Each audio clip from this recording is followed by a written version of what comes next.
Donc, bonjour à tous, bienvenue à nouveau dans le cours 4, maintenant dans la deuxième partie. Donc, nous en étions aux motivations je disais 5. Finalement, j'en ai une sixième qui apparaîtra aussi dans le cours.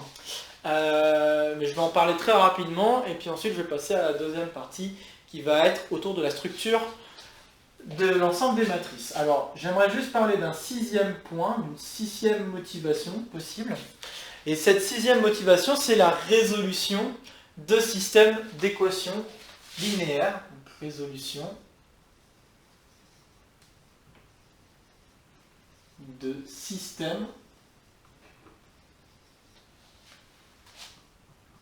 d'équations linéaires. Donc les systèmes d'équations linéaires, donc ça on en parlera. Petit problème de focus. Donc les systèmes d'équations, on en reparlera dans le cours suivant, puisque ça sera l'objet de l'algorithme notamment de Jordan, de Gauss-Jordan, dont j'ai déjà parlé aussi en session questions-réponses. Et ça sera aussi des questions sur des calculs sur les matrices, d'accord. Donc la résolution de système d'équations, pour faire très court, sans forcément rentrer dans tous les détails, je vais vous faire un mini-exemple. En fait, il se trouve que si je vous donne cette équation à résoudre, par exemple, avec les inconnus x, y, z,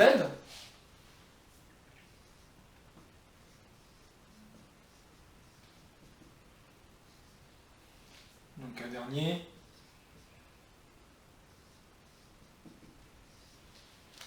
il se trouve que si je vous donne ce système d'équations, travailler avec la matrice peut nous donner des idées de comment on pourrait résoudre cette équation. Donc si on travaille à la matrice, et que, imaginons, donc là la matrice associée à ce truc-là, vous posez peut-être la question, mais on aura l'occasion d'en reparler, il suffirait de lire ce qu'il y a devant chaque variable. Donc devant x nous avons un 1, devant le y nous avons un 2, devant le z nous avons un 3, pour la deuxième ligne un 1, un moins 2 et un 5, et pour la dernière ligne, un 2, un 0 et un moins 3. Okay. Donc la matrice associée à ce système d'équations serait cette matrice-là. Okay. Et cette matrice-là nous donnerait quelques informations, comme par exemple le fait de savoir est-ce qu'il n'y a qu'une seule et unique solution qui vérifie cette propriété, est-ce qu'il y en a une infinité de solutions qui vérifient cette propriété. Et puis s'il n'y en a qu'une seule, elle peut permettre de déterminer en fait l'unique solution à l'aide de quelques calculs qu'on va pouvoir faire avec les matrices. Donc voilà, j'ajoute rapidement cette dernière motivation, puisque on aura l'occasion d'en reparler, donc on va dire que ce sera autour du cours. Donc on en parlera cours 5 et cours 6, puisque c'est cours 5 et cours 6. Le cours 5, on va parler de choses sans forcément parler des matrices. Si, on parlera aussi un peu de matrices, puisque en fait, la résolution de systèmes d'équations les résolutions de systèmes d'équations peuvent nous permettre de déterminer ce qu'on appellera l'inverse de la matrice, mais pour cela, je n'y suis pas encore, je vais y arriver. Ok. Donc le cours 5, on en parlera dedans à ce moment-là, et le cours 6 à nouveau aussi, puisqu'il y aura d'autres opérations sur les matrices qui nous permettront de dire des choses sur ces systèmes d'équations. Voilà, donc je donne une sixième motivation, et maintenant on va pouvoir passer à la partie suivante. Partie 2, la structure. Structure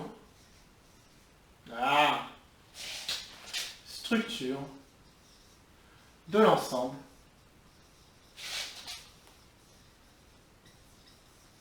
des matrices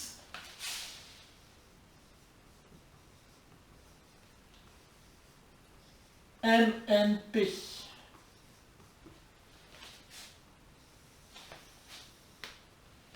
Alors tout comme les vecteurs, les matrices ont le bon goût de pouvoir s'additionner, par exemple, ou de pouvoir être multipliées par un réel, ou des choses comme ça. Alors pour cela, il faut que je vous introduise comment on va pouvoir faire ces opérations. Lançons un exemple, et puis vous allez très vite comprendre comment ça se passe. Si je travaille dans M 3, 2 de R. Donc, c'est un exemple. Si je travaille dans M3, 2 de R et que je me donne les matrices suivantes, la matrice A, donc 3, 2, ça veut dire 3 lignes de colonnes, je vais avoir 1, 2, 3, 4, 5, 6. Et puis B, on va dire la matrice formée par moins 1, 0, 2, moins 3, 0, 5. La question c'est comment est-ce que je pourrais additionner ces deux matrices?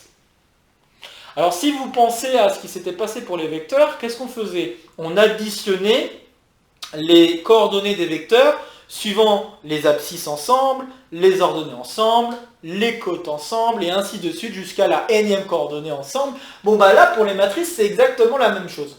Donc si je veux additionner A avec B, ce que je peux faire, c'est faire l'addition dans chaque entrée de la matrice. Donc par exemple, je peux faire 1 plus moins 1, 2 plus 0, 2 plus 3, 4 plus moins 3, 5 plus 0 et 6 plus 5. Donc ceci nous donnera 0, 2, 5, 1, 5 et 11. Donc voilà, la somme des deux matrices, ça nous donne cette matrice-là. Ok? Donc voilà comment on va définir la somme. Donc c'est parti. Donc si j'ai A qui est une matrice avec coefficient A et J, I compris entre 1 et N, J compris entre 1 et P.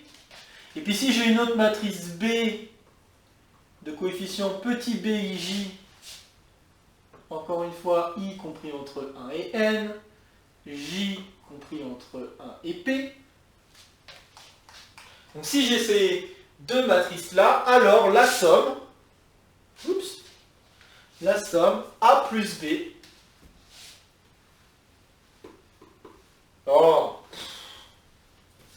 la somme des deux vecteurs, donc des deux matrices A plus B, ce sera tout simplement la matrice obtenue en additionnant les coefficients avec chacun des coefficients à la même place, donc plus BJ.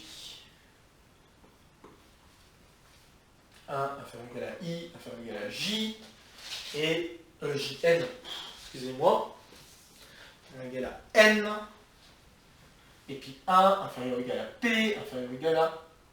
non, 1 inférieur égal à J, excusez-moi,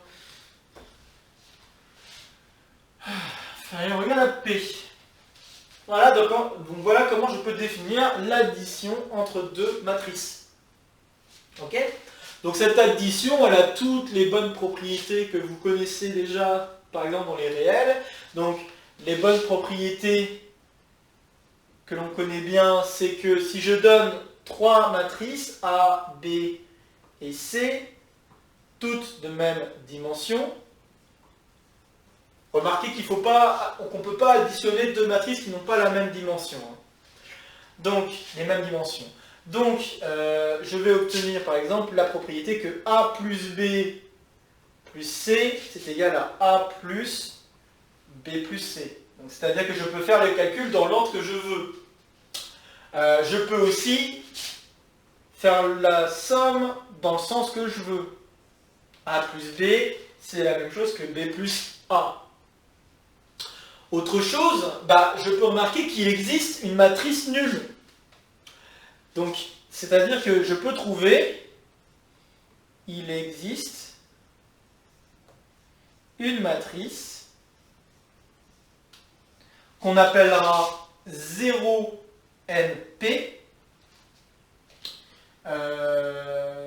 telle que,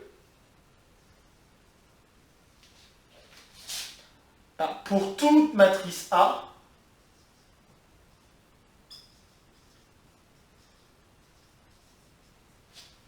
on est A plus ce 0NP qui est égal à 0np plus A, qui est égal à A.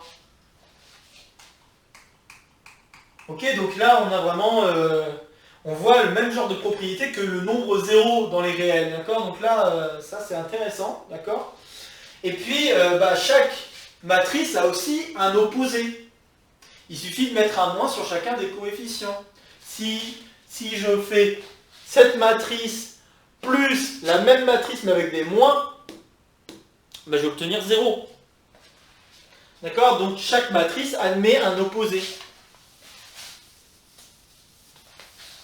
C'est le dernier point de mes propriétés. Chaque matrice, toute matrice,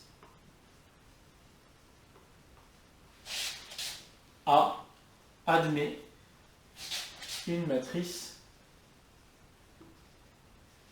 opposée, qui est unique d'ailleurs au passage.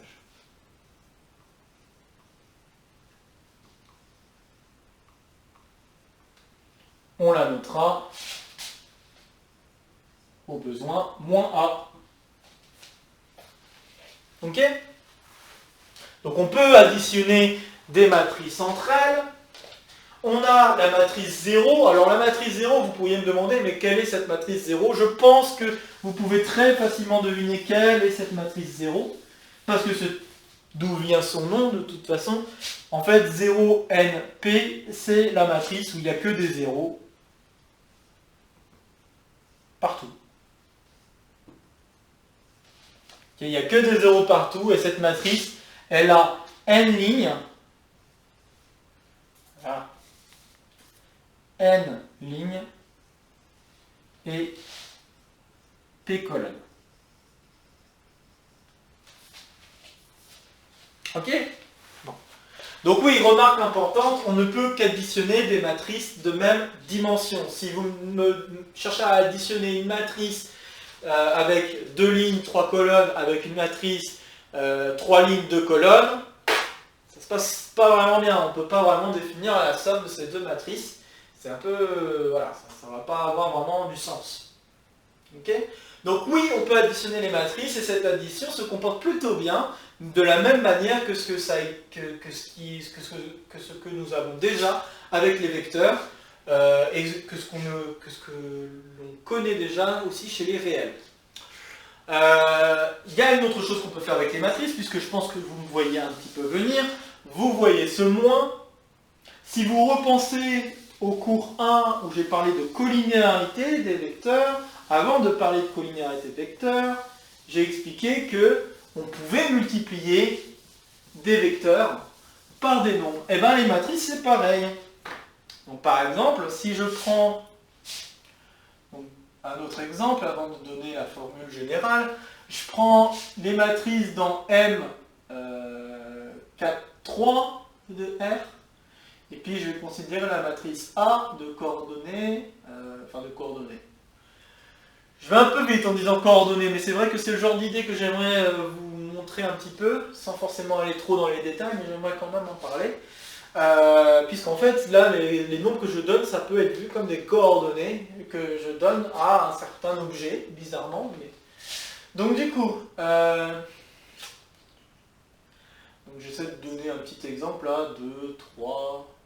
Alors j'ai dit 4 lignes, 3 colonnes. Donc on va dire ça, 5, 6, 7, 8, 9, moins 1, moins 2, moins 3. Voilà.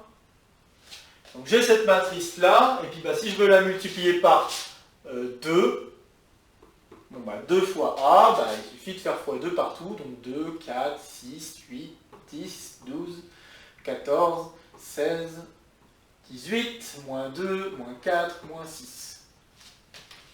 Ok? Et si je veux, je peux multiplier par des nombres en fractions. Si je veux diviser par 3, je peux. Donc je multiplie par un tiers, et je vais obtenir 1 sur 3, 2 sur 3, 3 sur 3, et ainsi de suite. Ok? Donc je peux multiplier par des réels les matrices, aucun problème. Donc soit, définition de la multiplication par un réel. Si je considère donc soit, si vous voulez je peux appeler ça def, soit A une matrice dans MMP de R, donc une matrice de taille n fois P, bon, et soit aussi lambda, et lambda un nombre réel, alors peut-être pas lambda, je vais laisser K pour faire penser à la collinéarité ou des choses comme ça, donc soit K un nombre réel, eh bien, si A s'écrit AIJ, toujours pareil, 1 inférieur ou égal à I inférieur ou égal à N, et 1 inférieur ou égal à J inférieur ou égal à P. Donc si j'ai ça, alors, décidément, j'ai envie de mettre un lambda, moi. K fois A, c'est donc égal à la matrice qu'on obtiendrait en multipliant par K tous les coefficients de la matrice de A. Et puis 1 inférieur ou égal à J inférieur ou égal à P. Ok, donc on peut multiplier par des réels, on peut... Donc on peut multiplier par des réels, on peut additionner les matrices, ça doit vous faire penser quand même à pas mal de choses, notamment sur ce qu'on avait fait avec les vecteurs. Et la question que vous pourriez vous poser, c'est est-ce que ça n'a pas le même genre de structure que les vecteurs? La réponse est oui, et même plus. Alors déjà, je vais redonner les propriétés que nous avons entre cette multiplication par un réel et l'addition des matrices. Donc, quelques propriétés. Donc, nous avons déjà vu l'associativité et tout ça pour l'addition, enfin des choses comme ça, comme l'associativité, c'était le fait de pouvoir faire le calcul dans l'ordre qu'on veut. La distributivité, il va falloir que j'en parle maintenant. Donc, justement, une des propriétés importantes, donc je vais déjà introduire quelques lettres, soit A, B, des matrices dans MNP de R, toutes deux de même dimension. Et puis soit K et, je sais pas, je vais peut-être les appeler alpha et bêta, cette fois. Donc soit alpha et bêta des nombres réels. Alors, j'ai les égalités suivantes, donc je peux distribuer, donc par exemple faire alpha fois A plus B, et bien ça va faire alpha A plus alpha B. Ensuite, je peux aussi distribuer dans l'autre sens. Donc, si j'ai ça, alors alpha A plus bêta A. Ça marche aussi. Okay, donc on peut distribuer dans un sens, on peut distribuer dans l'autre sens, on peut choisir de faire les multiplications dans le sens qu'on veut, donc alpha fois bêta A. Ça, c'est la même chose que alpha, bêta, le tout fois A. Ok, donc par exemple, 2 fois 3 fois A, bah, c'est la même chose que 6 fois A. Ok, c'est exactement ce que je suis en train de dire là. Et puis 2A plus 3A, c'est la même chose que 5A. Et puis bah, là, la distribution, bon, voilà, je pense que c'est plutôt bien pratique ce genre de choses. Ok. Et puis bah, notons aussi qu'il y a des multiplications qui font sens, donc notamment 1 fois A qui vaut A, et puis 0 fois A qui vaut la matrice nulle NP, ok, 0 NP. Voilà, et puis avec toutes les autres propriétés d'addition et tout ça que nous avons énumérées juste avant, bah, toutes ces propriétés étaient déjà vérifiées par les vecteurs, si vous y pensez. Et donc du coup, bah, ça me permet d'affirmer, à l'aide de toutes ces petites propriétés, que en fait, et je vais l'écrire sous la forme d'une remarque quand même assez importante, c'est que l'ensemble des matrices, donc MNP de R, admet une structure qu'on appellera d'espace vectoriel. C'est la deuxième fois que nous parlons d'une structure d'espace vectoriel. Okay. et bien là, nous en avons encore une, puisque nous avons exactement la même configuration que ce qui s'est passé pour les vecteurs dans le cours 1. Exactement le même type de calcul qui apparaît, le même type de propriété qui apparaît. Donc c'est vraiment, voilà, il y a quand même quelque chose d'assez particulier avec ces ensembles-là de vecteurs et de matrices. Donc, bon, bah, on se demande, ouais, bah, c'est quand même assez particulier. Bon, après, vous me direz, mais en fait, les vecteurs sont un petit peu cachés dans les matrices. C'est en effet pas faux, parce que si je veux avoir un vecteur, je pourrais très bien dire, bah, je prends qu'une seule colonne. Si je prends qu'une seule colonne dans mes matrices, bah, on se rend vite compte que bah, la matrice que j'obtiens, ça correspond aux coordonnées du vecteur comme je les écrivais. Et là, vous commencez peut-être à faire des liens par rapport à ce que je viens de dire et par rapport à comment j'ai introduit les notations. C'était pas pour rien que j'ai introduit la notation en vecteur en colonne et la notation des points en ligne. Ce n'est pas pour rien. D'accord? C'est vraiment pour faire la différence entre ce qui pourrait être maintenant des matrices et d'autres qui ne sont pas forcément des matrices. Bon, on pourrait les mettre écrire sous de forme de matrice, comme une matrice d'une ligne, mais bon, en général, on travaille plus avec des vecteurs qu'avec les points. Bon, ok. Ok, alors nous avons commencé à parler de la structure des matrices, c'est plutôt sympa, mais on n'a pas tout dit, parce que comme je vous ai dit, il y a une structure un petit peu plus forte que juste cette notion d'additionner, de multiplier par un réel, d'avoir des opposés, des choses comme ça. Il y a un peu plus que ça. En fait, il se trouve qu'on va pouvoir même multiplier des matrices entre elles. Alors, la grande question qui pourrait se poser, c'est comment additionner deux matrices. Là, c'est une question qui est un petit peu compliquée. Et pour répondre à cette question, si vous vous la posez, je vais passer sur un tout petit exemple simple qu'on aura l'occasion de recroiser dans d'autres cours. Donc là, je vais m'avancer un petit peu dans le cours. Ok, très rapidement, hein. Je n'ai pas envie de faire tous les détails, mais c'est juste pour vous donner le pourquoi la multiplication de matrices, elle va se faire comme ça et pas autrement. Ok ? Donc pour vous faire comprendre, ce qui se passera très souvent, c'est qu'on va avoir tendance à regarder des fonctions sur les vecteurs. C'est-à-dire que, par exemple, si je me donne un vecteur et que je donne des coordonnées x, y, on va avoir très souvent tendance à travailler avec des fonctions, par exemple, f de u, ce serait le vecteur, je donne un exemple un peu au pif, sans être trop méchant, x moins y et x plus y. Ok ? Donc, il n'y a pas de carré, il ne faut pas qu'il y ait de carré, et il ne faut pas non plus qu'il y ait de constante dans ce que j'écris. Ok ? Parce que ça, ce sont des fonctions assez particulières qui apparaîtront. Et ces fonctions, on appelle ça des fonctions linéaires. Ok ? Encore une fois, je répète, je vais aller assez vite. C'est pas grave si vous n'avez pas compris ce qui se passe ici. C'est juste pour ceux qui se poseraient la question, pourquoi la multiplication se fait comme ça et pas autrement. Ok ? Donc, j'ai une première application que je me donne sur les vecteurs du plan. Ok ?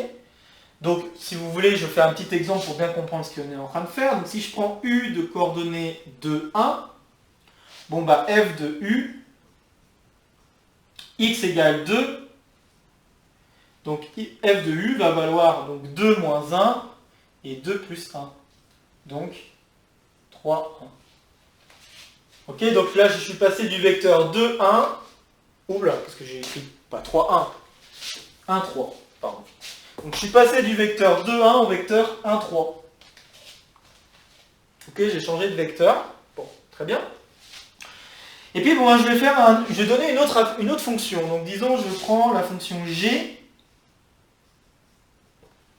Donc g de u, on va dire que ça va faire 2x plus y et x plus 2y.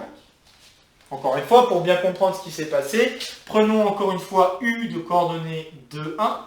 Alors g de u, pardon. Alors g de u, c'est égal à donc 2 fois 2 plus 1 et 2 plus 1 fois 2. Enfin 2 fois 1, pardon, je devrais écrire. 2 fois 1. Voilà. Et donc je vais obtenir 5 et 4. Ok, donc mon vecteur 2, 1 est devenu le vecteur 5, 4 par la fonction g. D'accord? Alors, qu'est-ce qui se passe si je calcule la composée des deux fonctions? Alors, ce qui va se passer, c'est la chose suivante. Je vais calculer, donc, disons que je vais calculer f de g. D'accord? Je vais faire ça d'abord. F de g de u. Donc, f de g de u pour u. Je vais faire juste l'exemple peut-être. Je ne sais pas si c'est bien que je le fasse avec les x quand même ou pas. Ouais, je vais le faire avec les x quand même. Ok. Donc, f de g de u. Pour l'instant, vous ne voyez pas le lien avec les matrices, mais ça va venir très vite. F de g de u, ça va être f de 2x plus y, x plus 2y. Et puis, si je fais f, ça veut dire que lui, ça devient grand X, celui-là, ça devient grand Y, et je suis en train de faire d'abord grand X moins grand Y, donc 2x plus Y moins x plus 2y, et puis 2x plus y plus x plus 2y. Oups. Donc j'obtiens ça, et le résultat final est donc x moins y. C'est ça? Non, oui, moins y. Et en dessous, je vais avoir 3x plus 3y.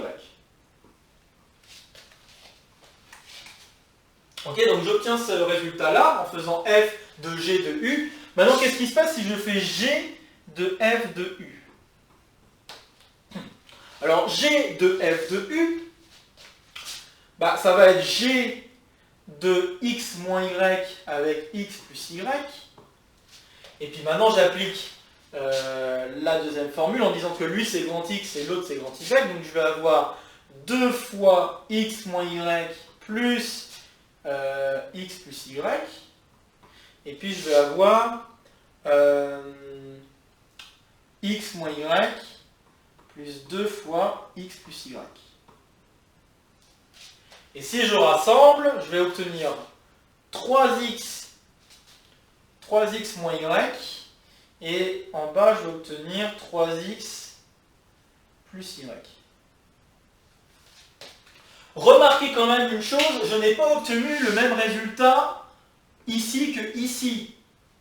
D'accord? Vous voyez que par rapport à x et y, je n'ai pas obtenu le même résultat. Vous pouvez, si vous souhaitez, remplacer à nouveau le x par 2, le y par 1, faire les calculs et vous verrez par vous-même que je n'obtiendrai pas le même résultat des deux côtés. Okay? Donc en général, c'est ce qui arrive.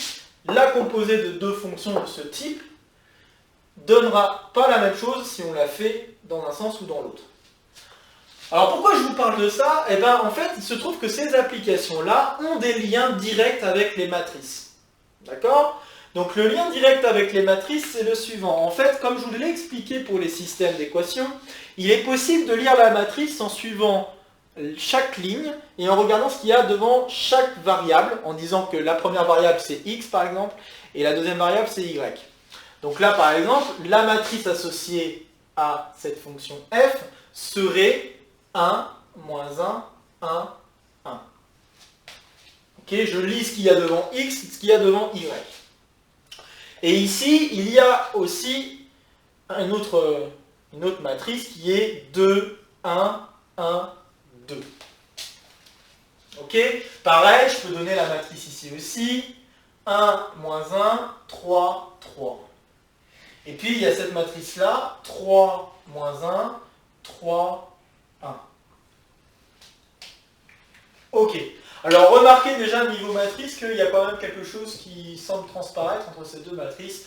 Bon, ça, on va peut-être en parler sur la fin du cours, mais c'est vraiment parce que c'est un cas particulier qu'il y a quelque chose qu'on semble voir entre ces deux matrices.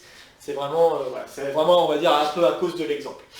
Mais ce que je veux vous mettre en avant, c'est que pour définir la multiplication des matrices, en fait, on s'est posé sur cette question de composition des fonctions.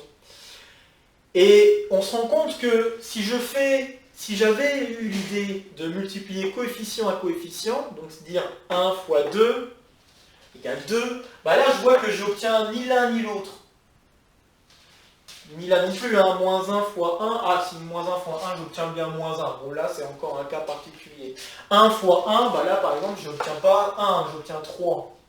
Et puis 2 fois 1, encore une fois, j'obtiens 2, j'obtiens ni l'un ni l'autre. Ok ? Donc vous voyez que la multiplication un peu naïve qu'on aurait pu avoir, ça ne fonctionne pas. Ok ? Et puis en réfléchissant un petit peu plus à ce qu'on pouvait faire avec les matrices, c'est là que va venir une multiplication un peu particulière entre les matrices. Et je vais vous la présenter sur cet exemple. Donc, la multiplication entre les matrices va se faire de la manière suivante. Si je fais... Alors, permettez-moi de me faire un tout petit peu de place. Parce que j'aimerais bien montrer vraiment comment ça se passe. Et là, ça va être super important de comprendre comment ça se passe. Donc là, à partir de là, on peut se remettre à suivre. Ok ? C'était pas grave s'il y a des choses que vous n'avez pas compris sur ce que j'ai fait là. On aura l'occasion d'en reparler. Mais là, par contre, ce que je vais dire maintenant sur la multiplication des matrices, c'est là où ça va devenir important.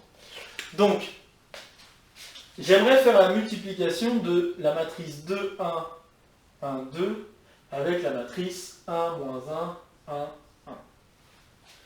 Alors comme vous le voyez, j'ai mis les matrices dans une certaine disposition, d'accord, de façon à faire transparaître un résultat qui sera ici, marqué sous la forme d'une matrice.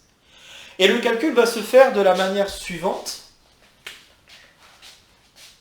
Par exemple, donc déjà on peut remarquer que la matrice que je vais obtenir ici va être de même dimension que les matrices qui sont ici, donc 2, 2. Ok ? Donc je vais avoir ça, ça, ça, ça. Alors pourquoi on peut le remarquer par rapport à mon petit dessin que je viens de faire ? En fait, le calcul que je vais faire n'est pas si difficile que ça, mais c'est juste qu'il faut s'entraîner pour le faire, pour bien comprendre comment ça marche. D'accord ? Donc là, je vais insister énormément sur ce dessin. Je vais dessiner une ligne, et donc une ligne qui va représenter la première ligne, et une ligne qui représente la première colonne. Ok ?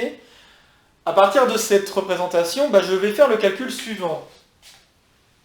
2 fois 1 et 1 fois 1. Donc 2 fois 1, ça fait 2. Et puis 1 fois 1, ça fait 1. Et une fois que j'ai fait ces calculs, je les additionne pour obtenir le résultat que j'obtiens à ce point-là. Et le résultat que je vais obtenir à ce point-là, ça va être 3. Ok ? Je recommence avec cette entrée-là. Pareil, je vais faire un trait ici. Okay. Et puis les calculs que je vais faire pour avoir cette entrée-là, ça va être 1 fois 1 plus 2 fois 1. Ok, encore une fois, vous voyez comment j'ai fait. Donc 1 fois 1 plus 2 fois 1, là je vais encore obtenir 3.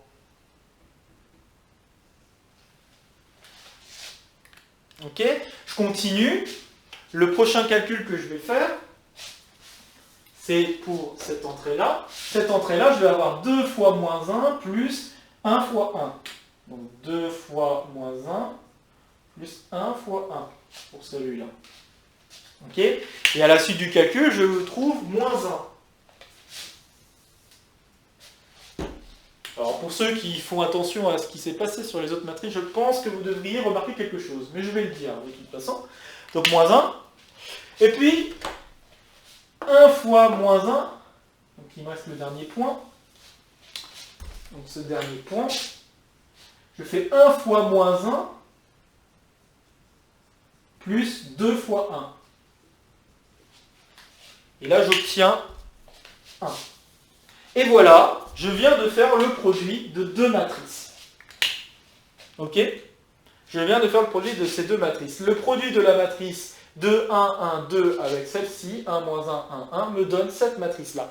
Et cette matrice-là, bah, si vous regardez bien là-bas, là, bien à droite, à votre droite là, de l'écran, eh bien, vous verrez que en fait, on vient d'obtenir la matrice qui semblait ressortir du calcul G de F de U. Ok? Donc c'est pour vous montrer que ce calcul n'est pas délirant, hein, qu'il y a bien un sens à ce calcul. Ce calcul, en fait, il est là pour vous expliquer comment marche une composée de fonctions. Comment on peut calculer des composées de fonctions. Et donc, bon bah, je pense que je peux vous laisser en petit exercice de faire le produit, mais dans l'autre sens. Mettre cette matrice ici, l'autre matrice ici, et puis vous voyez ce que ça va donner, et vous verrez que vous allez obtenir cette matrice-là. Ok?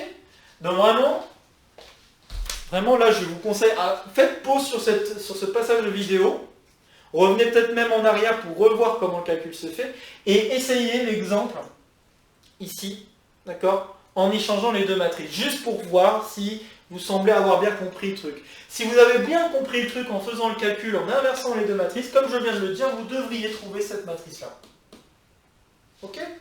Bon, maintenant je vais vous introduire la multiplication de deux matrices. Hop.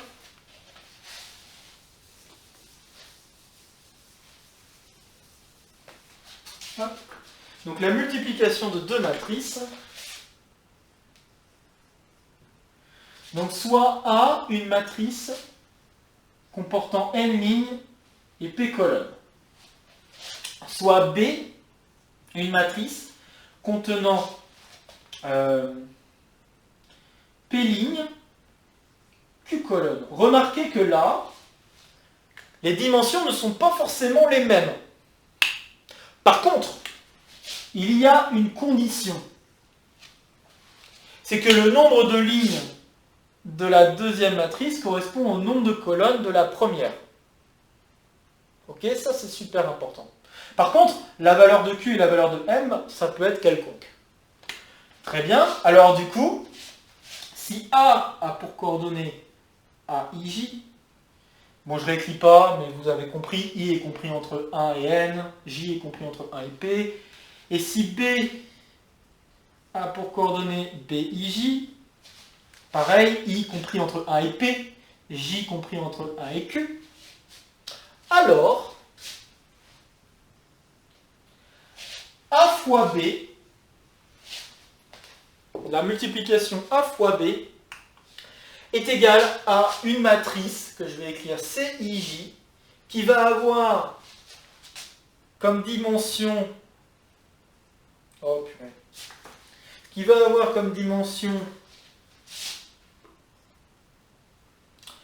N Q. Donc c'est une matrice avec n lignes et q colonnes. Et ces CIJ se calculent de la manière suivante. CIJ va être égal à AI1 fois B1J plus AI2 fois B2J plus plus AIP fois BPJ.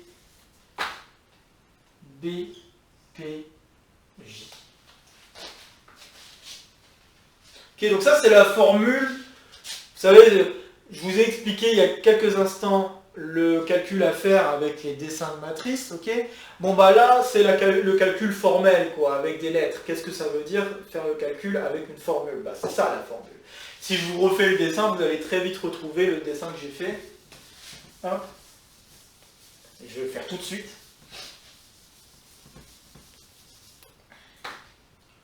Donc, si je fais ma matrice, donc ma matrice A, ça c'est ma matrice A, et si je fais ma matrice B ici, ok, et puis je m'intéresse à un coefficient CIJ, okay, qui va se trouver à la i-ème ligne et à la j-ème colonne. Ok, donc j-ème colonne et i-ème ligne. Ok. Donc si je veux trouver ce coefficient, bah vous voyez que là j'ai la ligne ici, c'est A, I1, A, I2, A, I, P. Et puis ici la colonne c'est B1J, B2J, jusqu'à BPJ. Et donc le dessin que j'avais fait, c'est exactement le calcul à faire. Donc à chaque trait que je dessine, il faut faire une multiplication et après on additionne les résultats de ces multiplications. Vous voyez que ça correspond exactement à la formule. D'accord ? Donc c'est pour ça que je refais le dessin, c'est bien pour vous mettre en avant que c'est exactement la formule que j'ai écrite. Donc ne vous embêtez pas forcément avec cette formule, juste travaillez ce schéma pour calculer des produits de matrice. Et je vais faire tout de suite un autre exemple de calcul de matrice. Juste, je vais réinsister sur cette remarque que j'ai faite en entourant les P là. Remarque. Alors il y a deux remarques en une. La première, c'est que en effet, pour faire la multiplication, donc pour que A fois B soit permis, il faut que le nombre, il faut que le nombre de lignes de la matrice B soit égal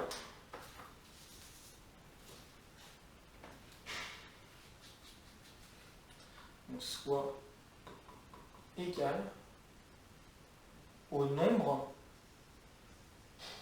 de colonnes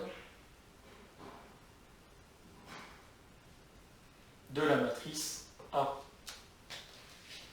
Ok, parce que si vous voyez bien cette opération, on voit que bon, il y a des choses qui peuvent mal se passer. Hein, d'accord, donc ok. Bon, alors quelques exemples de calcul, juste pour se faire la main, pour vous montrer que ça se passe plutôt bien. Alors j'aimerais d'abord faire un premier calcul rigolo pour vous montrer que en fait la formule qu'on fait là, elle a encore un autre sens par rapport au cours précédent, notamment le cours de produits scalaires. Si par exemple, donc là on est parti sur plusieurs exemples de calcul. Si par exemple je prends la matrice A comme étant, je réfléchis 2 secondes. Donc si je prends A, la matrice correspondant à 1, 2, 3, et puis B, donc une seule ligne, donc M1, 3, et puis B qui va s'écrire 2, moins 1, 3, ok, qui elle appartient à M, 3, 1. Bon, bah si je fais A fois B, bon, bah je vais faire le même dessin, donc je vais faire 1, 2, 3, 1, 2, moins 1, 3, pardon. « 2, moins 1, 3. » Bon, bah si je fais le calcul en suivant ce schéma que j'essaie de vous faire, de vous habituer, bon, bah le calcul que je vais obtenir, ça va être le suivant. Donc 1 fois 2 plus 2 fois moins 1 plus 3 fois 3. Et ce en une matrice 1, 1. Donc là, ça va nous donner, donc 1, 1, ça veut dire qu'il y a une ligne, une colonne, autrement dit, il n'y a qu'une seule entrée. Donc nous allons obtenir 9. Mais ça devrait vous dire un petit quelque chose, ça, ce calcul, non? Ça devrait, hein, parce que si c'est pas le cas, je vous conseille de rejeter un œil au cours précédent, au cours 3, notamment deuxième partie du cours 3. Voire même non, oui, deuxième partie du cours 3. Puisque dans la deuxième partie du cours 3, cette formule-là, justement, apparaît. Puisqu'en fait, le calcul qu'on est en train de faire, c'est un produit scalaire. Je suis en train de faire la première coordonnée fois la première coordonnée, plus la deuxième coordonnée avec la deuxième coordonnée. Ah! D'accord? Et là, vous vous dites, bah oui, en fait, ces calculs-là que je suis en train de faire, enfin, j'espère que vous vous dites, ces calculs que je suis en train de faire, bah, c'est en fait des produits scalaires entre ce qui est en ligne et ce qui est en colonne. C'est juste ça. Donc là, je complète donc ma remarque que j'ai faite ici en disant la chose suivante, puisque la remarque, je n'avais pas fini. Donc le deuxième point de remarque que je veux faire, c'est que, en fait, les calculs, donc, pour obtenir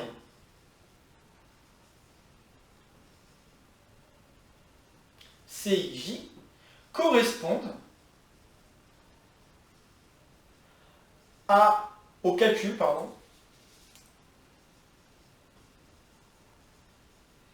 du produit scalaire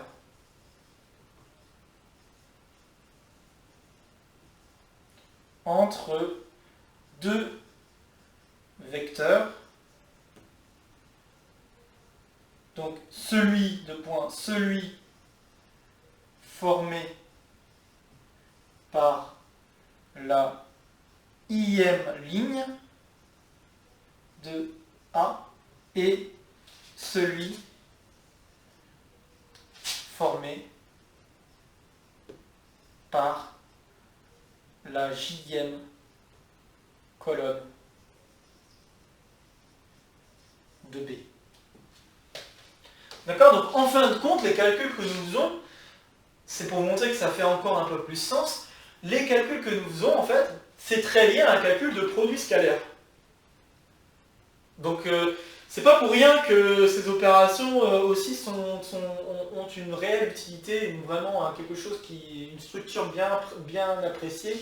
Cette multiplication a une structure vraiment bien appréciée. C'est vraiment aussi pour cette raison qu'elle est beaucoup étudiée. Okay, contrairement à la multiplication juste à coefficient sur coefficient, d'accord? Cette multiplication, elle existe. Hein. Cette autre multiplication existe, c'est ce qu'on appelle la multiplication, juste pour ceux qui veulent jeter un œil, ça s'appelle la multiplication d'Adamar, mais on ne va pas la regarder du tout, hein, je vous le dis tout de suite, mais à savoir que cette multiplication d'Adamar n'a vraiment pas du tout la même structure que cette multiplication qui va être beaucoup plus gentille, qui va être beaucoup plus pratique pour décrire ce qui se passe, donc les différentes choses que j'ai données en motivation, donc concernant les données, dans les vols d'avion, concernant le codage de certains messages, ou des trucs comme ça. Vraiment, ça ne va pas avoir le même comportement, c'est vraiment quelque chose de très fort là, ce que nous avons ici. Alors du coup, en ayant remarqué ça, en fait, on se rend compte qu'il est possible.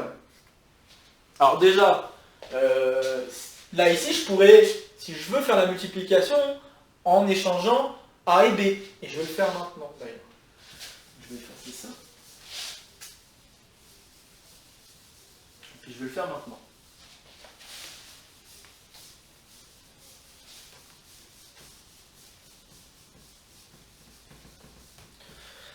Je peux faire la multiplication en échangeant A et B, puisque ils ont, donc A a le même nombre de colonnes que B n'a de lignes. Donc il est ça, c'était pour pouvoir faire le calcul. Est-ce que j'ai dit des bêtises? Je ne sais plus si j'ai dit des bêtises, mais oui, A, il faut qu'il ait le bon nombre de colonnes, le même nombre de colonnes que B n'a de lignes. Je ne sais plus si j'ai écrit les choses dans le bon sens.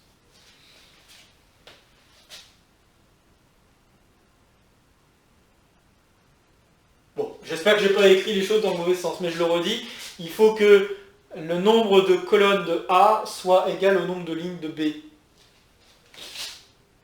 Je crois que je l'ai dit dans le bon sens ici quand je l'ai entouré, mais je ne sais plus si je l'ai écrit dans le bon sens. Bon. Donc du coup ici on peut faire la multiplication inverse. à l'inverse. Dans le sens où je change l'emplacement de A et B. Donc si je fais B fois A, bah B fois A, je vais écrire d'abord B, 2, moins 1, 3, et puis 1, 2, 3. Et là, je vais obtenir une grosse matrice, 3 fois 3. Et puis, bon, bah là, les entrées sont assez faciles à obtenir. Il suffit juste de faire le produit des entrées. Donc 2 fois 1, bah, j'obtiens 2. 2 fois 1, 2 fois 2, pardon, j'obtiens 4. 2 fois 3, j'obtiens 6. Moins 1 fois 1, ça fait moins 1. Moins 1 fois 2, ça fait moins 2. Moins 3. Et puis le dernier, 3 fois 1, 3. 3 fois 2, 6. 3 fois 3, 9. Ok? Bon. Remarquez encore d'autres choses. Hein. Il peut y avoir des liens entre les lignes et les colonnes. Hein. Vous remarquerez peut-être. Bon, bah ça aussi, on aura l'occasion d'en reparler. Ça peut être vraiment très utile. Bon. Alors un autre truc que je voudrais vous montrer, c'est qu'il peut y avoir des multiplications qui ne s'arrangent pas si bien que ça. Donc par exemple, dans le sens où ça ne va pas faire comme on aimerait que ça le fasse pour les réels. Donc dans les réels, il y a quelque chose que vous savez bien et qui ne va pas être vrai chez les matrices. Donc déjà, vous remarquez que B fois A et A fois B, ce n'est pas forcément le même résultat.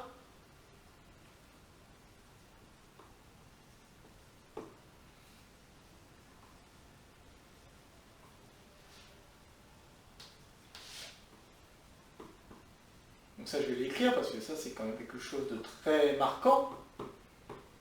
D'accord? Je ne sais pas si ça vous avait sauté aux yeux avant, mais là, je pense que ça doit bien sauter aux yeux. B fois A et A fois B ne donnent pas le même résultat, et voire même, on peut très bien, à certains moments, faire A fois B, mais pas forcément pouvoir faire B fois A. D'accord? Donc la multiplication dans un sens peut exister, mais dans l'autre peut ne pas exister. Ok? Bon. Oui, donc ça, c'est une remarque importante, ça. Mais c'était pas de ça dont je voulais parler, je voulais montrer un autre truc chez les réels, parce que là je viens de penser à ça, mais voilà. Il y a un autre truc chez les réels que vous connaissez bien, qui est que si un produit vaut 0, alors l'un des deux nombres que j'avais au départ, c'est forcément 0. Bon bah là pour les matrices, ça va pas bien se passer. Là, ça va pas bien se passer. Je vais vous donner un tout petit exemple, pas si méchant que ça. Matrice de 2 par exemple.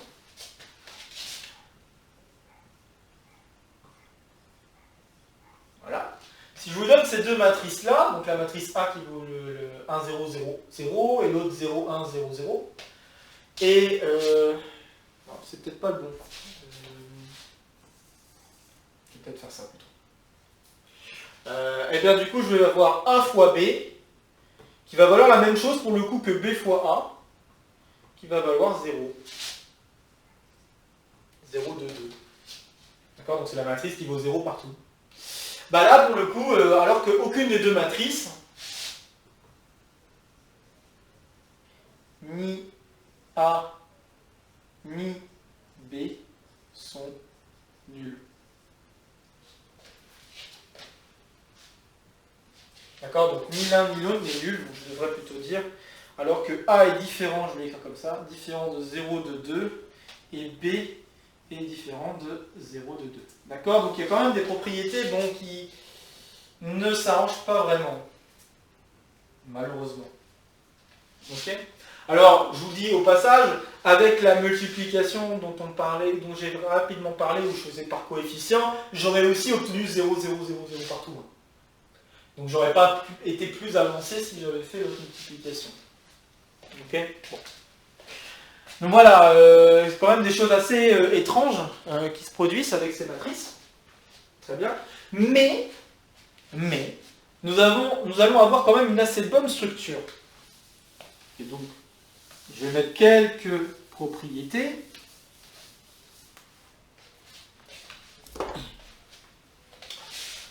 Propriétés.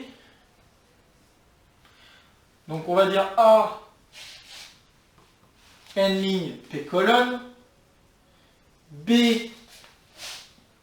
on va dire B et C, deux matrices qui ont P ligne, Q colonne.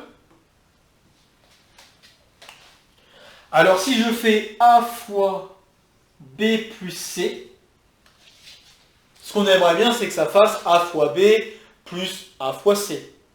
Eh bien, il se trouve que ça marche.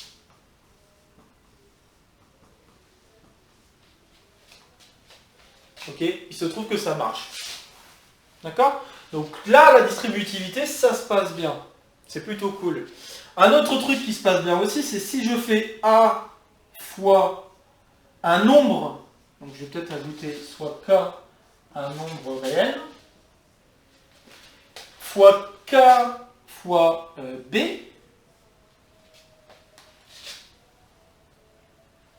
c'est ça? Donc si je fais ce calcul, alors, bah, ça revient à la même chose que faire K fois A fois B. Mais ça revient aussi à la même chose que faire K fois A fois B. Donc là, K, le nombre réel, lui, il a le droit de bouger dans notre calcul. Il n'y a pas de problème pour bouger dans notre calcul. Par contre, les matrices n'ont pas le droit de bouger. A fois B n'est pas forcément égal à B fois A, comme je l'ai expliqué avec ces quelques exemples. D'accord? Donc, faire attention à ça. Du coup, il y a des choses quand même qui se passent plutôt bien.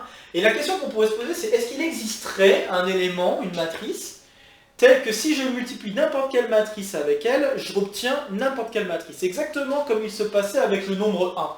Si vous avez bien ça en tête, vous auriez en tête le fait que x fois 1, donc n'importe quel nombre fois 1, donne n'importe quel nombre, donc x fois 1 donne x. Okay. Exactement comme on a écrit que 1 fois u égale u pour les vecteurs, ou que 1 fois une matrice égale la matrice. Bon, là, j'aimerais un 1, mais dans les matrices, puisque là, on fait des multiplications avec des matrices. Et la réponse est oui, il existe une matrice qu'on appellera la matrice identité. Donc, il existe. Mais c'est seulement pour les matrices carrées. Alors, j'ai oublié de le préciser, mais... Donc...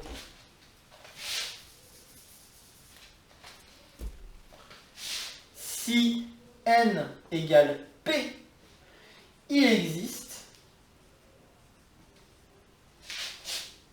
une matrice qu'on notera in telle que a fois in est égal à in fois a est égal à a. D'accord? Cette matrice, en fait, vaut la matrice qui n'a que des 1 dans la diagonale et 0 autour.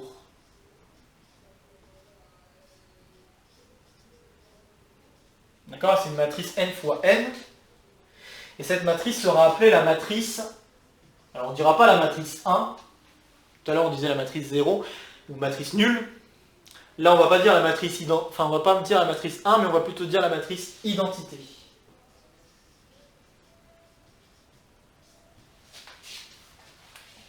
Et vous remarquerez que cette matrice identité a le bon goût de pouvoir échanger la place avec n'importe quelle matrice quand on fait le produit avec elle. Ok, donc vraiment, bon, il y a quand même des choses bien, on va dire. Ok, donc c'est pas, voilà, c'est pas non plus le top, mais il y a quand même des structures plutôt sympathiques.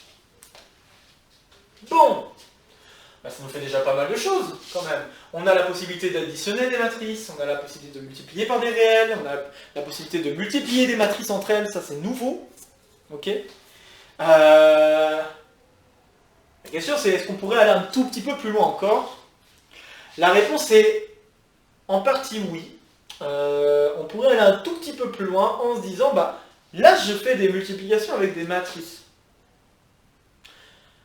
Je sais que pour les nombres réels, je peux trouver un inverse. Est-ce que je peux trouver un inverse pour une matrice? Bonne question. Et là, ça va être tout l'objet des cours qui vont... quasiment tout l'objet des cours qui vont suivre. Donc du coup, je vais vous introduire déjà ce qu'est une matrice qu'on appellera matrice inverse. Le mot que j'ai sorti tout à l'heure, le revoilà. C'est celui qui va nous préoccuper pour motiver la suite des cours qui vont se faire, le cours 5, cours 6. Donc, définition. Alors, je vais peut-être changer de partie, ce serait peut-être un peu mieux, même s'il ne me reste pas beaucoup de temps. Ouais, je change pas de partie, allez, c'est bien. C'est bien. Deux parties, c'est bien. Donc, du coup, définition.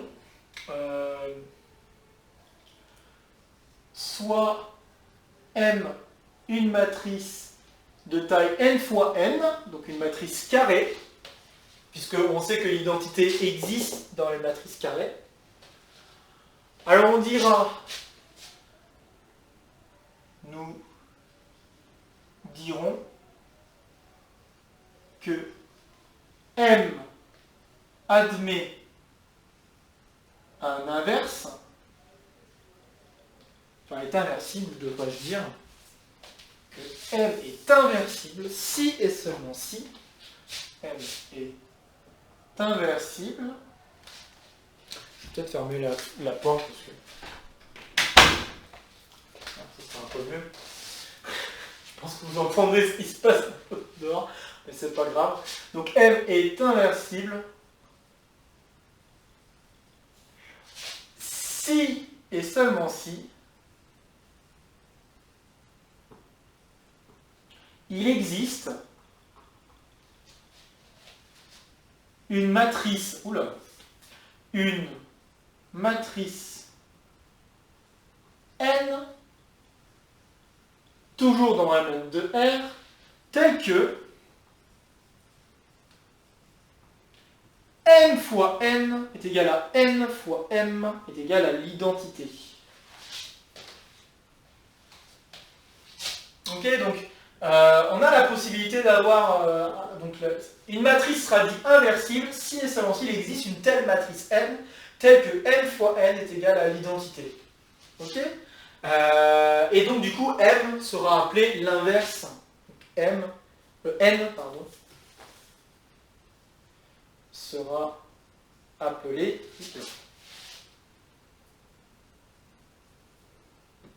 l'inverse de M et nous noterons N est égal à M moins 1. Ok? Ok. Bon, alors on va faire un exemple. Donc sur le temps qui me reste, je vais faire peut-être 2 voire 3 exemples. Je vais faire un premier exemple où je vais vous balancer carrément la matrice et l'inverse pour vous montrer que ça peut se produire. Donc, si je prends exemple, alors on va prendre des matrices de 2 pour l'instant. Donc si je prends M, la matrice de tout à l'heure, là, que nous avons vu tout à l'heure, là, 1, moins 1, 1, 1, et si je prends N,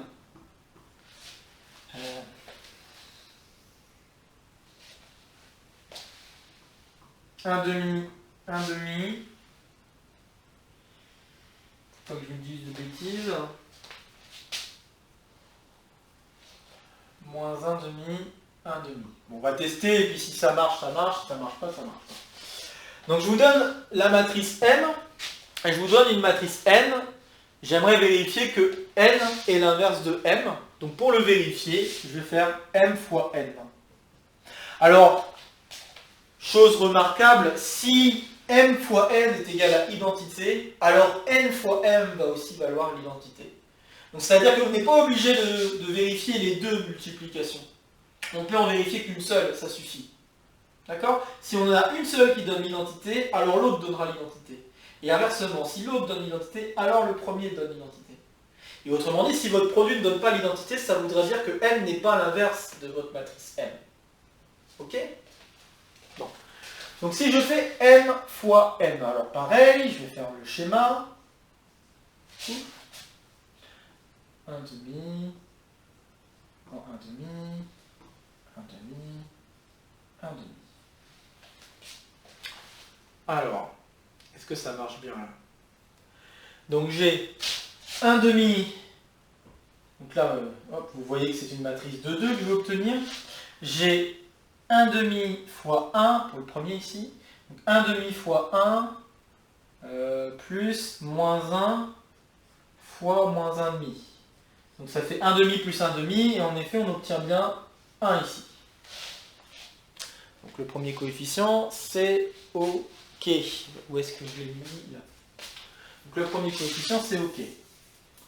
Le deuxième coefficient, 1 fois 1 demi, donc le deuxième coefficient c'est celui qui est là, 1 fois 1 demi, plus moins 1 fois 1 demi. Donc là ça marche, ça fait 0.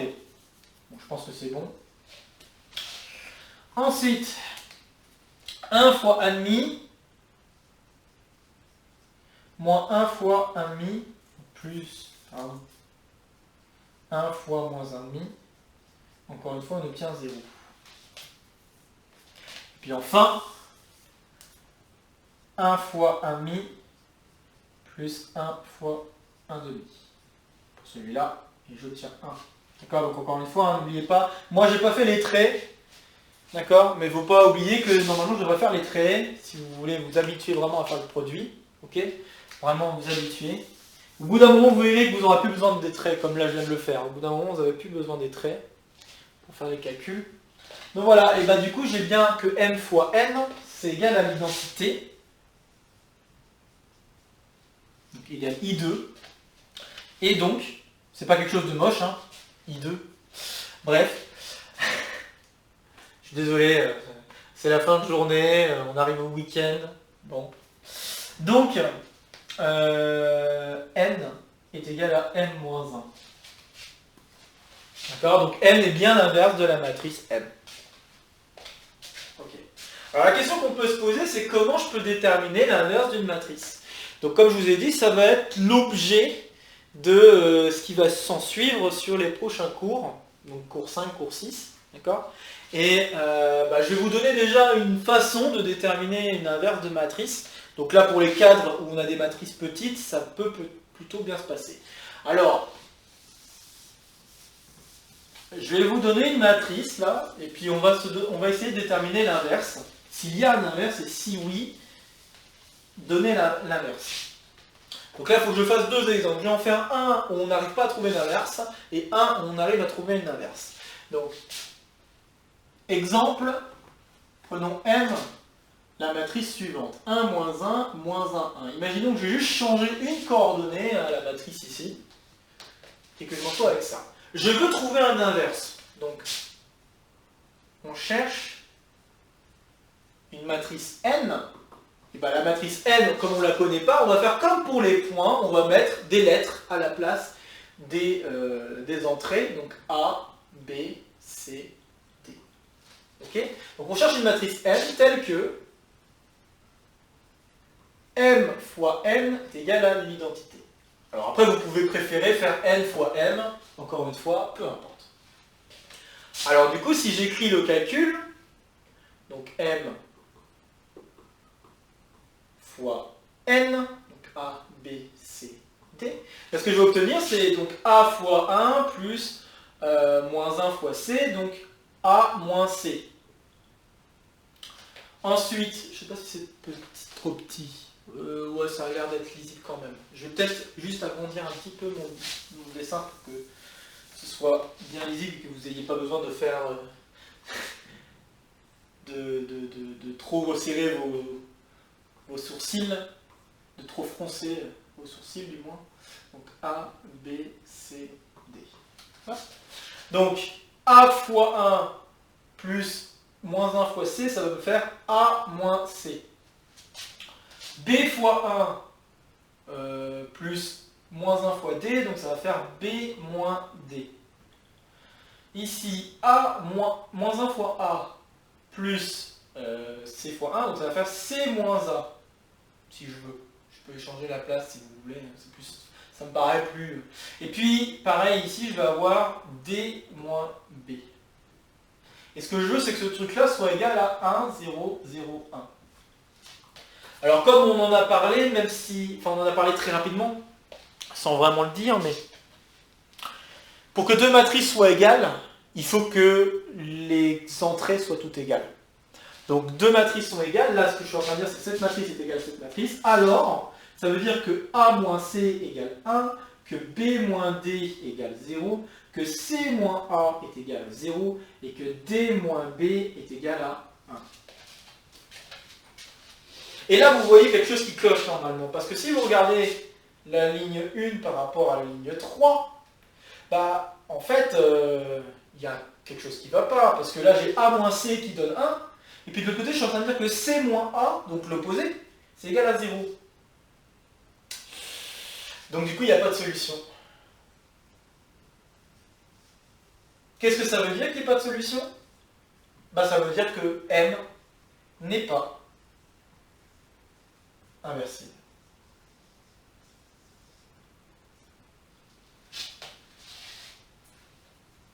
Ok, donc si on n'arrive pas à résoudre ce genre de petit système d'équations, on ne va pas pouvoir avoir d'inverse de matrice. Ok? Bon, je vais faire un autre exemple où ça va marcher, et puis je vais le faire jusqu'au bout, et je m'arrêterai là-dessus. Et nous verrons dans les prochains cours qu'il y a des moyens peut-être plus efficaces pour savoir s'il y a un inverse et pour trouver cet inverse. Ok? Nous verrons ça dans la suite du cours. Donc, un autre exemple, et ce sera le dernier. Toujours une matrice de 2, parce que dès que vous avez compris que si je fais une matrice 3-3, on va certainement se trouver avec beaucoup plus d'équations. Comme j'ai pas beaucoup de temps, je préfère faire des matrices de 2, au moins. Bon. Puis je sais comment ça se passe, donc j'ai moins de... Enfin, on sait comment ça va se passer, je peux trouver tout de suite ce qui va se passer moi-même très rapidement avec une matrice de 2. Une matrice 3-3, il faudrait que je réfléchisse un peu plus. Par manque de temps, voilà. Donc du coup j'ai 5, 1 et puis 2, 2, je fais ça. Donc considérons cette matrice-là. Refaisons pareil, je vais poser N, la matrice A, B, C, D. Et puis encore une fois on fait pareil, N, M fois N. Donc M fois N, j'ai 5, 2, 2, 1 fois la matrice A, B, C, D. Je fais le calcul, 5 fois A plus 2 fois C. J'ai 5 fois B plus 2 fois D, 2 fois A plus B, et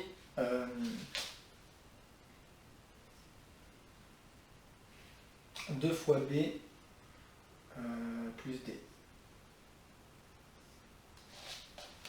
Voilà, et ce que je veux, c'est que ce truc-là soit égal à, encore une fois, I2. Bon, bah, du coup, je vais me retrouver avec à nouveau un système d'équations.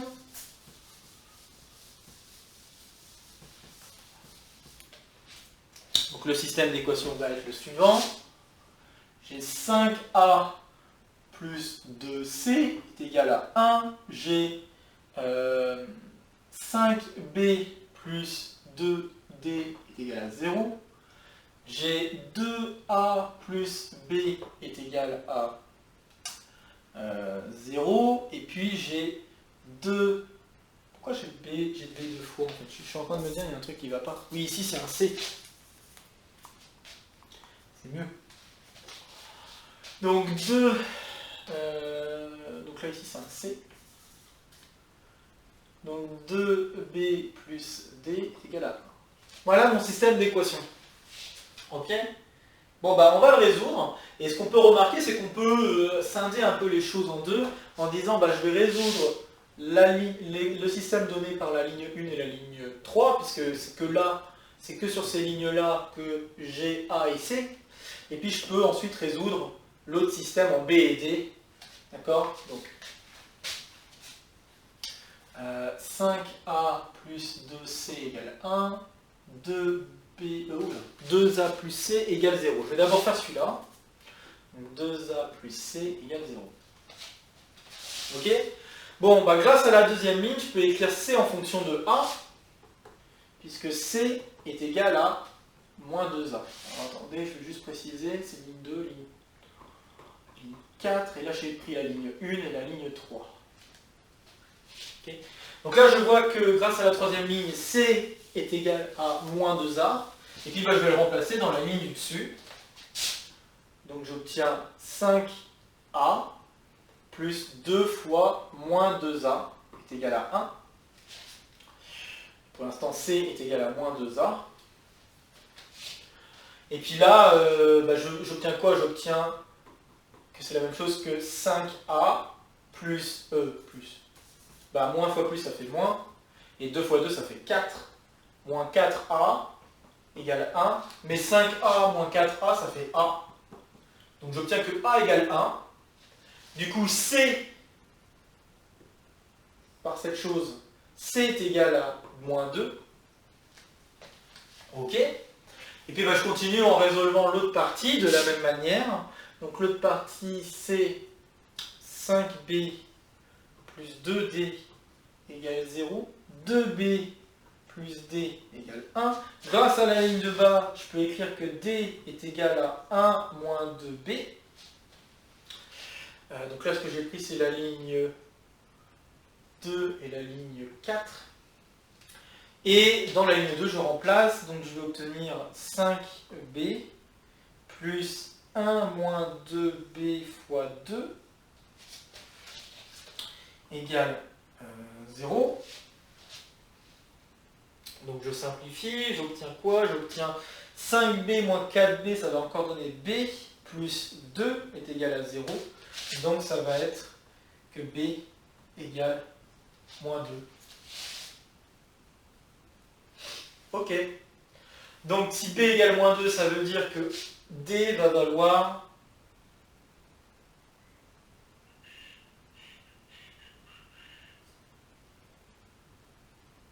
on va réfléchir si ça marche bien. Oui, ça veut dire que D égale 5. Ouais, donc c'est bon.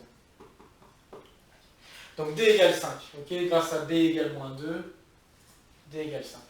Du coup, conclusion de tout ça, la matrice N, c'est donc A égale 1, B égale moins 2, C égale moins 2, et D égale 5. Voilà. Donc je viens d'obtenir la matrice inverse, donc ça veut dire que M est inversible. Et N est égal à M-1. Et si vous voulez, vous pouvez refaire le calcul avec cette matrice. 1, moins 2, 5. Et vous verrez que, en effet, c'est bien la matrice inverse de M. Bon voilà, et donc l'objet des prochains cours, ce sera donc de résoudre des systèmes d'équations, comme ça. Ce sera aussi de voir les conséquences sur les calculs de matrices. Ok. On pourra aussi, si le temps le permet, parler encore un petit peu plus de structure de matrice en parlant de coordonnées de matrice, si on veut, puisqu'on peut voir les matrices sous la forme d'espaces vectoriels. On verra si on a le temps pour ça, mais je ne suis pas certain. Donc on parlera de système d'équations, on parlera de l'algorithme de Gauss-Jordan, on parlera de la détermination d'une inverse à l'aide de cet algorithme de Gauss-Jordan. Et puis, comme j'ai dit, on parlera aussi d'autres petites opérations sur les matrices. Donc j'ai parlé des coordonnées, mais je pense que je parlerai aussi de la notion de transposé d'une matrice, parce que j'en ai pas parlé là, mais je pense que j'en parlerai peut-être rapidement, le glissant à un moment donné. Donc ça. Et puis après, le cours suivant, on parlera donc de déterminants, polynômes annulateurs et tout ça, et vous verrez que ces outils qui vont intervenir dans les prochains cours vont beaucoup nous aider à déterminer des inverses un peu plus facilement qu'on est en train de le faire actuellement. Okay, parce que là, pour l'instant, on n'a pas tous les outils. On voit qu'il y a peut-être des choses quand même. Là, vous voyez, par exemple, ce genre de résolution, on se dit, il y a peut-être quelque chose quand même, il y a anguille sous roche. En effet, il y aura anguille sous roche. Il y a beaucoup de choses à dire encore derrière ces résolutions. Donc voilà. Sur ce, comme d'habitude, si vous avez des questions, quoi que ce soit, n'hésitez pas à m'envoyer un petit courriel. Ce sera avec plaisir que je vous répondrai. Donc l'entente d'évaluation a bien été signée. Je l'ai envoyé ce matin. Je n'ai pas encore eu de retour, donc je suppose que ça a dû bien se passer. Si ce n'est pas le cas, encore une fois, je rappellerai les 2 personnes qui ont signé l'entente. Et puis bah, après j'ai pas d'autres informations particulières, juste à vous dire que suivant quand la vidéo sort, vous souhaitez un bon week-end, et puis bah, j'espère que vous serez bien content d'avoir le cours 4 en avance, par rapport à toutes les fois où on a eu les autres cours en retard. Et puis bah voilà, je vous souhaite un bon week-end, une bonne semaine pour la suite, et puis bah, on se retrouve soit samedi si vous voyez cette vidéo avant, ce qui m'étonnera un petit peu quand même, soit jeudi prochain pour bah, la séance, la grande séance entre guillemets de questions-réponses de chaque semaine. Voilà, salut à tous, bye.